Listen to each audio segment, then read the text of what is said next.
I would be remiss if I didn't talk about fingertip pressure and how it relates to grip pressure. Most athletic activities require the use of holding an instrument or releasing an object. To perform these tasks, the athlete needs to have optimal wrist mechanics, flexibility, fingertip, and grip strength. So, before I get into the meat of this video, I want to briefly talk about golf grips. For golfers, having strength in the fourth and fifth fingers allows for proper tension in the grip. Weakness in the last two tendons can create an over-tightening of the grip in the index, middle, and thumb index. Golfers fear the dreaded death grip, and nowhere will you find in any other sport more research done on fingertip pressure. There's a patent pending on a new golf glove that claims it can reduce fingertip pressure by 3%. Why is this important? Well, it's the same principles that apply to the grip in tennis. Whenever you put on one of those new white tacky grips, you'll notice an immediate improvement in the feel, touch, and sensitivity of the grip. So, dexterity is very important when gripping the racket. And finger sensitivity is critical when performing any type of touch shots. The idea of making your grip better by making it stronger is a good one.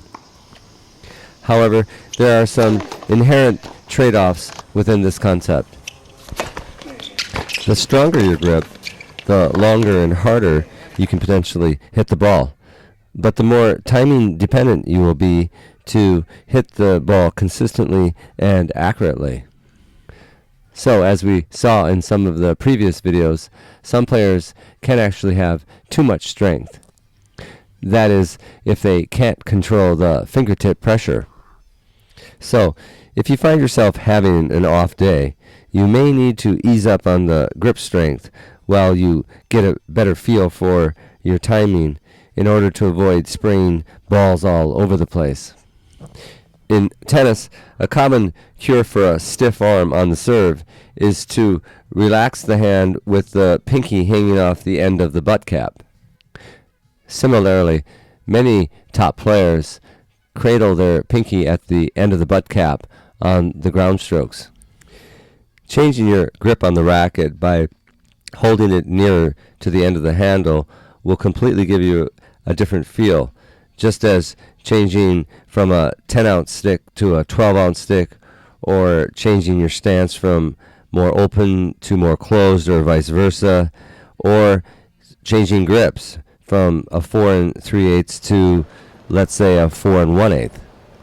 These will all make significant changes on your swing, which leads me to our next discussion, which is grip size.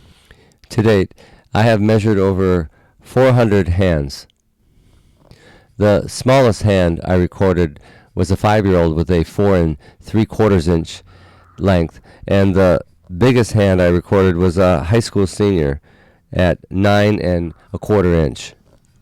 This multi-skilled athlete is 6'7" and weighs 250 pounds. It's interesting to note that his fingertip pressure, which is using his thumb and index finger, is the same average as most of all of the first and second graders' grip strength maximums. So the next time you can pick up a 21-inch junior frame, swing it with just two fingers, your thumb and your index finger, and you will have the same strength as most 6 and 7-year-olds.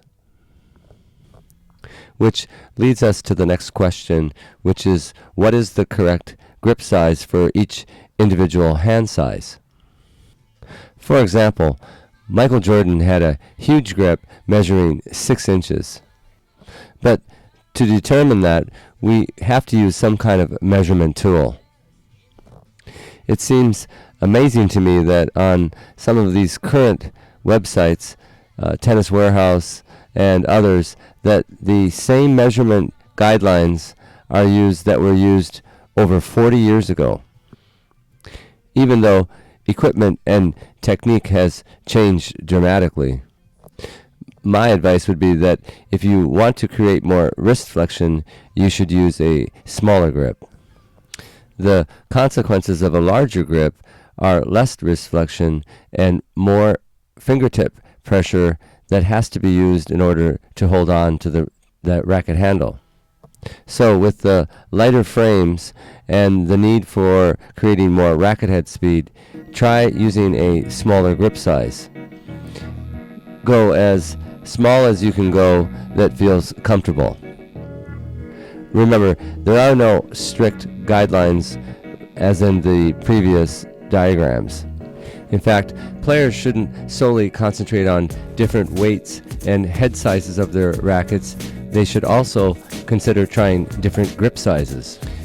In our next video, we'll look at some good fingertip and grip strengthening exercises. It's when you incorporate grip exercises with fingertip strength that you truly will start leapfrogging over your competition.